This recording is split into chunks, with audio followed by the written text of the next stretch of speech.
Vocal for local, और इस पर आज प्रधानमंत्री ने बल भी दिया कि आप एक बार आत्मनिर्भर भारत को बल दे, बनाने का प्रयास करें। और ये तस्वीरें लगातार हमारे दर्शक देख रहे हैं। प्रधानमंत्री नरेंद्र मोदी और उत्तर प्रदेश के मुख्यमंत्री योगी आदित्यनाथ एक क्रूज बोट पर हैं।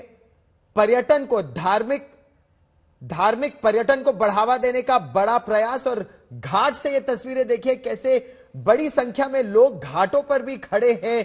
प्रधानमंत्री और उत्तर प्रदेश के मुख्यमंत्री दोनों ही हाथ हिलाकर लोगों का अभिनंदन भी कर रहे हैं, अभिवादन भी कर रहे हैं। इस बीच हिमांशु, कुछ नेताओं ने, और जो राजनीति हो भी रही है, वो ये कहा कि आपने 5 लाख वर्ग फीट का कॉरिडोर तो बना दिया, लेकिन कुछ पुराने मंदिर थे, वो कहां गए? लोगों को हटा दिया, वो क्या करे? और ये केवल एक शोबिज कर दिया। इसका सरकार या उत्तर प्रदेश की सरकार या केंद्र सरकार क्या उत्तर दे रहे हैं हिमांशु?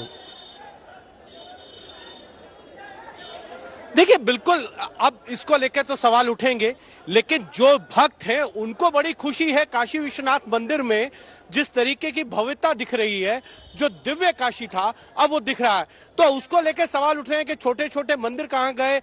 जो मंदिर थे उनको साइड में किया गया है, उनको भी एक नया रूप दिया जा रहा है, गौरव। और मैं आपको बताऊं कि काशी के लोगों को उससे कोई आपत्ति नहीं है। आपत्ति है उन राजनेताओं को जिनको इसको लेकर कमेंट करना है। अखिलेश यादव जैसे कह रहे हैं ना कि आपने कॉरिडोर बना दिया लेकिन रोजगार नहीं दिया। तो रोजगार अगर देना है तो आपको आत्मनिर्भर भी बनना होगा। अगर आप आत्मनिर्भर बनते हैं तो आप लोगों को रोजगार देते हैं। जैसे कि श्वेता भी कुछ देर पहले बात भी कर रही थी लोगों से, उन्होंने कहा हम आत्मनिर्भर बनना चाहते हैं। और सबसे बड़ी बात है, अगर आप आत्मनिर्भर बनेंगे तो सबसे पहले लोकल के लिए आपको वोकल होना पड़ेगा। मैं यहाँ कुछ लोगों से बात करता हूँ, आपको बताता हूँ क्या है काशी के लोगों का। कुछ लोग ये कह रहे हैं कि छोटे छोटे मंदिर थे वो तो हटा दिए, उनका क्या होगा? एक शब्द है आपका नाम, कवि। उन मंदिरों को फिर से स्थापित किया गया है माननीय प्रधानमंत्री जी द्वारा। और ये अभी आज के कार्यक्रम में उन्होंने बताया भी कि सारे मंदिरों की प्राण प्रतिष्ठा करके फिर से स्थापित करके उनको एक उचित जगह पे रखा गया है। जहां जिस जगह पे वो थे वहां से अलग जो जगह नई निर्धारित की गई है, प्राण प्रतिष्ठा करके वहां पे स्थापित किया गया है। और विश्वनाथ मंदिर के बारे में और इस पूरे महोत्सव के बारे में मेरी एक मुक्तक है, मैं पढ़ूंगा कि यहाँ हर कड़ में शंकर है, यहाँ महाकाल बसते हैं, यही संस्कृति की नगरी है, यही मालवीय रहते हैं। और जटा और नाग को कसकर यहाँ तांडव करें शंकर, इसी पावन धरा को हम बनारस धाम कहते हैं, इसी पावन धरा को हम बनारस धाम कहते हैं। दिव्य था, दिव्यतम किया, भव्य था, भव्यतम किया। प्रधानमंत्री जी का बहुत बहुत धन्यवाद, बहुत बहुत धन्यवाद। ये है लोगों के अंदर उत्साह, वो सवाल नहीं पूछ रहे, वो खुश हैं, गौरव। और मैं और लोगों से बात करता हूं। जी बताइए, लोग सवाल कर रहे हैं कि आप इस तरीके के उद्घाटन कर रहे हैं, लेकिन लोगों को रोजगार कहाँ है, नौकरियां कहाँ है, लोगों के लिए विकास, चिकित्सा के काम कहाँ है, शिक्षा कहाँ है? देखिए, ऐसा है, किसी भी जगह पे अगर किसी तरह का विस्तार होता है तो नौकरियां हो चाहे कार्य क्षेत्र हो, सबके लिए सृजन ऑटोमेटिक होता है। अगर किसी जगह का विस्तार किया जाता है, जैसे आपका अगर छोटा घर है, आप अगर बड़ा बनाए तो उसके लिए मजदूर, लेबर जो भी लगते, इंजीनियर लगते, जो भी सामान भी लगता है, इन्वर्टर, तो वो सब रोजगार के ही अंतर्गत आता है। उसके लिए आप ये नहीं कह सकते कि रोजगार नहीं है, ऐसा नहीं है। और जो भव्यता बनाई गई है, बहुत से कारीगर हैं यहाँ, साड़ी का उद्योग है, अन्य उद्योग हैं, छोटे छोटे उद्योग हैं। लोग अगर अपने उद्योग को ढंग से चलाएं और लोकल के लिए वोकल हो जाएं तो फिर रोजगार की तो बात कहीं नजर नहीं आएगी। वाराणसी में नहीं, पूरे भारत में नजर नहीं आएगी। बिल्कुल, ये जो कॉरिडोर बना है इसमें करीब इतना करोड़ रुपया लगा। और यहाँ के जो स्थानीय साड़ी दुकानदार हैं, यहाँ के कचौड़ी जलेबी वाले हैं, यहाँ के जो गेस्ट हाउस हैं, होटल्स हैं, यहाँ पे जो रिक्शा चलाते हैं, जो ऑटो चलाते हैं, और यहाँ के जो बाशिंदे हैं अगल बगल, उनकी इतनी अच्छी रोजगारी अब चलेगी और देश विदेश से लोग आएंगे तो ये रोजगार तो ही बढ़ेगा। और पर्यटन का इतना आप कह रहे हैं कि राजनीति हो रही है इस पे, ये राजनीति हो रही है इस पे? नहीं, राजनीति नहीं रही है, ये बहुत बढ़िया काम। लोग जो कमेंट कर रहे हैं, अखिलेश यादव कर रहे हैं या और लोग कमेंट कर रहे हैं, का काम ही है कमेंट करना। लेकिन ये भव्यता जो आज मोदी जी ने किया है, ये बहुत ही सुंदर है, बहुत बढ़िया है।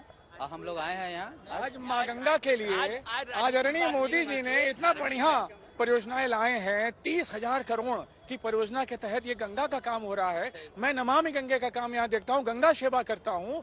इतना सुधार गंगा में आया है। गंगा के लिए तो ये कहा जाता था कि गंगा बहुत गंदी थी, मैली थी। अब गंगा का पानी पीने योग्य है और आज तो प्रधानमंत्री नरेंद्र मोदी ने भी मां गंगा के अंदर डुबकी लगा ली जी, स्नान किया।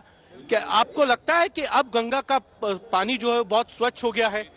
गंगा जो है वो अमृत की तरह हो गई है। यहाँ पे जो भी काशीवासी और जो बाहर से आते हैं वो गंगा स्नान करके सीधा बाबा को ले जाके जल अर्पित करेंगे। और ये विश्वनाथ मंदिर को गंगा जी से जोड़ने का जो कार्य किया गया है, इससे अनेकानेक श्रद्धालु लोग आएंगे और बाबा को जल अर्पित कर पाएंगे। और मां गंगा से काशी विश्वनाथ जी को मिला दिया गया है। काशी में बह रही है गंगा की पुण्य धारा, काशी में बह रही है गंगा की पुण्य धारा, मुक्ति यहीं मिलेगी मिल जाएगा किनारा, मुक्ति यहीं मिलेगी मिल जाएगा किनारा। महादेव विश्वनाथ है सरकार की तरह, महादेव विश्वनाथ है सरकार की तरह, महादेव विश्वनाथ है सरकार की तरह। लेकिन तुम्हारा प्यार भी हो प्यार की तरह। ओम नमः पार्वती पतये हर हर महादेव। गौरव, ये है उत्साह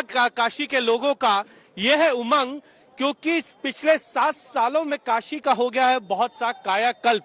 जो लोगों ने नहीं की थी उम्मीद, वो अब दिखने लगा है उनको नजारों के रूप में। और ये इसीलिए प्रधानमंत्री नरेंद्र मोदी जब भी काशी आते हैं ना, तो लोग इसी तरीके से उनका स्वागत करते हैं।